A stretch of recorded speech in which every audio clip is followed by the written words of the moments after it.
안녕하세요, 뜬뜬구름입니다. 자, 오늘은 샬레를 사용한 석고 사육장을 만들어 보겠습니다.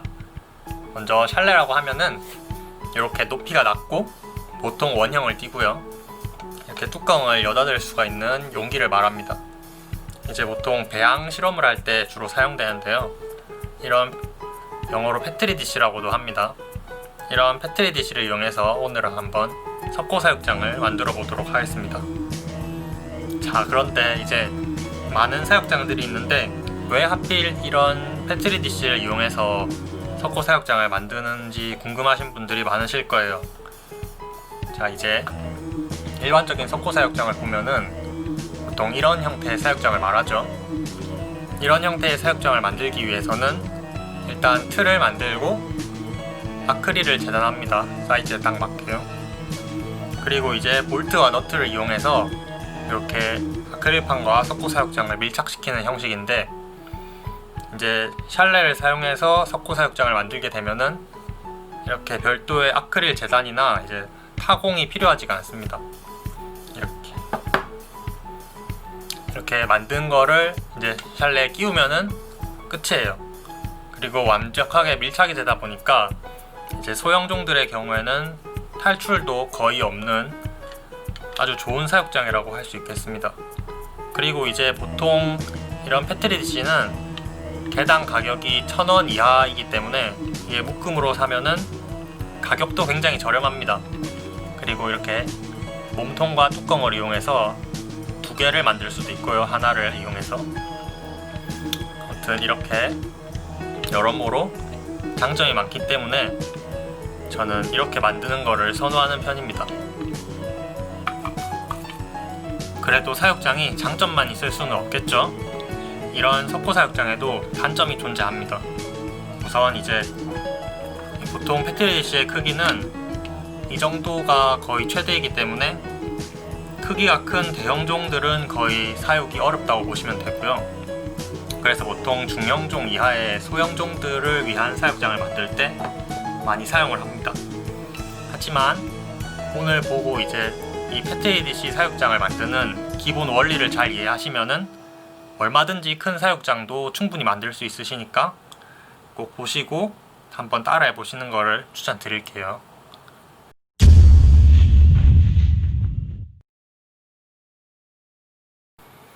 오늘 제가 사용할 페트리 디시는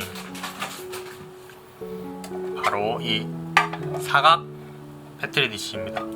크기가 생각보다 크죠? 이게 원리는 굉장히 단순한 원리이기 때문에 원리만 잘 이해하시면은 이것보다 훨씬 큰 사육장도 만들 수가 있으십니다. 우선 이런 통을 묶음으로 구매하시는 거를 추천드릴게요. 이제 제일 먼저 사육장을 계속 만들 수 있는 겉부집을 만들어야 되는데, 이 틀을 만들려면은 이런 통 하나를 희생시켜야 됩니다. 이제 이런 통 같은 경우에는 제가 받은 건데, 이렇게 몸통에는 이렇게 격자 무늬가 나 있어서 이제 관찰용으로는 별로 적합하지가 않은 것 같아서 이렇게 투명한 뚜껑을 이용해서 한번 만들어 보도록 하겠습니다. 먼저 이거를 반으로 쪼개야 되는데, 칼을 이용해서 몇 번 흠집을 내어 주신 다음에 이제 깨트린다는 느낌으로 쪼개 주셔야 됩니다. 이제 완전히 자르시면은 이제 다시 이어 붙일 때 단차가 생겨서 다 만든 사육장이 이 새로운 뚜껑에 꼭 맞지가 않고 작아져서 헐렁하겠죠? 그러니까 반드시 깨트린다는 느낌으로 만들어 주셔야 됩니다. 그래서 이제 이렇게 깨트렸다고 하면은 이제 이거를 다시 잘 맞물리게 만든 다음에 테이프를 이용해서 붙여줍니다. 이제 꼭 일자로 안 돼도 된다고 제가 말씀드린 이유가, 이게 보통 사선으로 깨지거나 그러면은 맞물릴 때 좀 더 편해요. 그리고 이런 건 작업하실 때 이제 바닥이 단단하고 평평한 곳에서 하셔야 이제 만든 석고 사육장이 뭐 틀어지거나 하지 않습니다.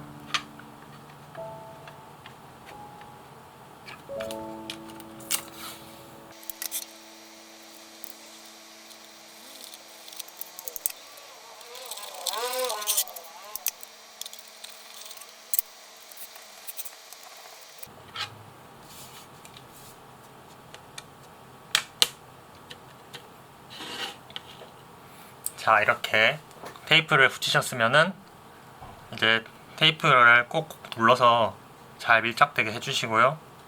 안 그러면 나중에 석고물을 부을 때 이제 틈으로 새거든요.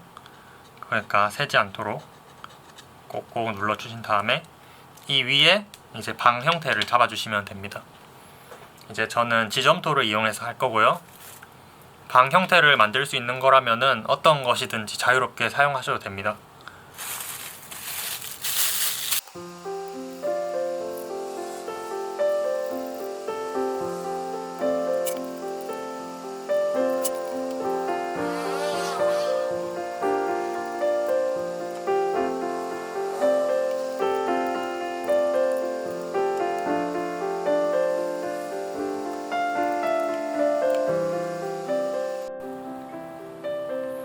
자, 이렇게 완성이 됐습니다.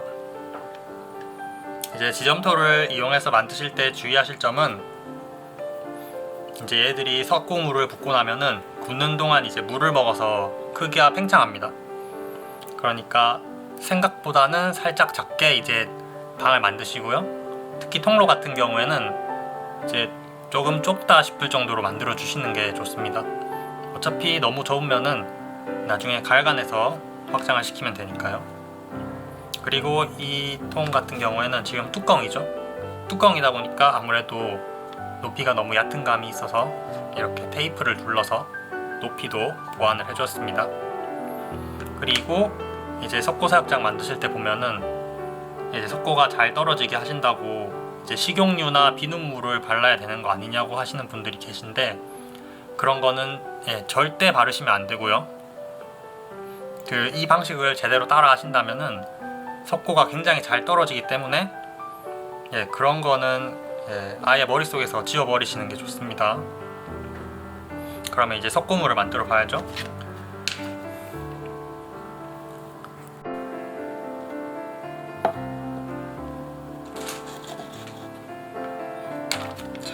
자, 석고 가루를 덜어봅니다.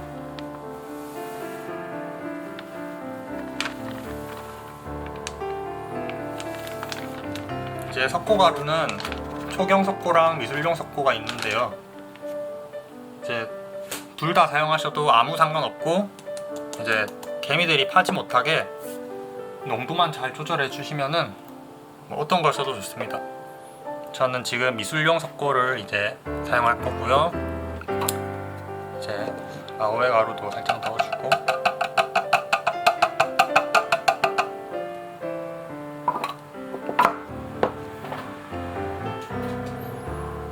물을 부어서 이제 석고물을 만들어 줍니다.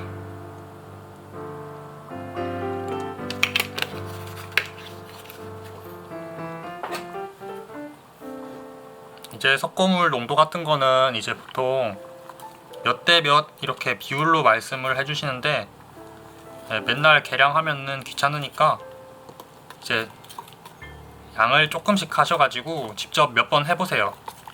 가장 알맞은 농도가 얼마인지는 직접 해보시면은 다음부터는 별도의 계량 없이 직접 해보실 수 있으니까 감이 제일 편해요. 감이.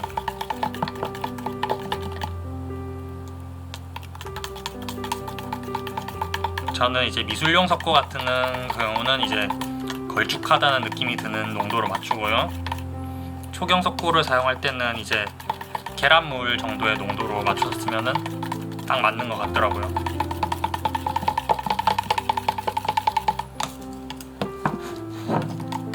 바닥에 덩어리 지지 않게 잘 저어줍니다.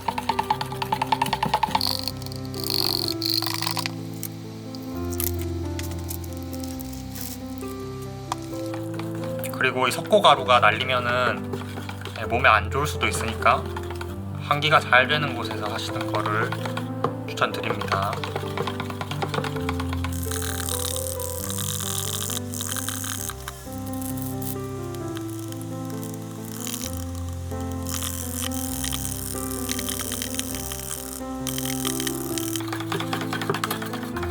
자, 이제 대충 된 것 같거든요. 자, 그러면 이제 이거를 반드시 이제 평평한 곳에 놔두고 해주세요. 안 그러면은 이제 바닥면이 비스듬해지니까 가능한 한 평평한 곳에 두시고 석고물을 바로 부어줍니다.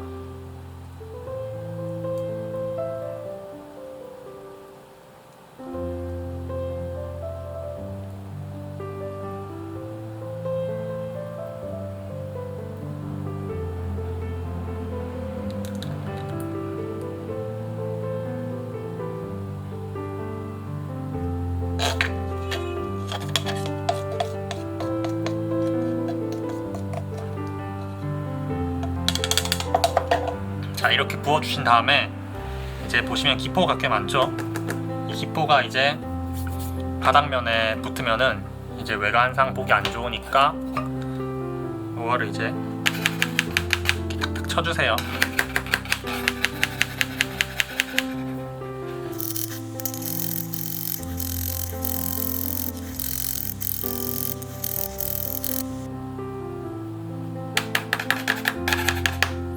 그리고 이제 굳을 때까지 기다리시면 됩니다. 이제 굳는 시간은 보통 재보진 않았는데 이제 석고가 굳으면은 이제 여기서 열이 납니다. 이제 열이 나는데 이제 그 열이 완전히 다 나고 다 식을 정도가 되면은 이제 완전히 굳은 거예요. 그러니까 열이 나고 식을 때까지 그냥 두시면 됩니다. 예, 뭐 아무래도 오래 둘수록 좋겠죠. 예, 혹시라도 덜 굳었는데 되면은 이거는 완전 대참사니까요. 3 hours later. 자, 이렇게 완전히 굳었습니다. 완전히 굳었으니까 이제 분해를 해볼게요.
틀을 완전히 분리했으면은 이제 지점토를 제거해 줍니다.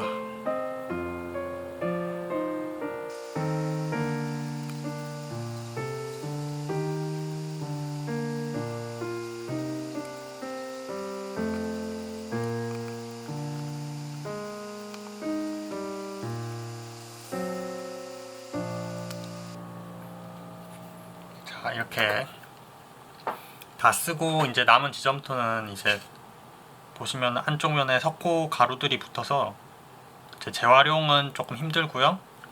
이렇게 다 꺼낸 석고 사육장을 보면은 이제 모양이 잡혔죠. 이제 이 상태로 이제 흐르는 물에 여기 이제 칫솔질을 해서 잘 보면 이렇게 남아있는 지점토들을 전부 제거를 해줍니다. 자, 이렇게 세차까지 완벽하게 마쳤습니다. 자, 이제 이대로 끼워서 새로운 통을 끼워서 쓰시면 끝인데, 이렇게 보시면은 뭔가 아쉽죠? 자, 이렇게 석고 사육장이 완성되었습니다. 이때 제가 추천드리는 게 바로 이겁니다.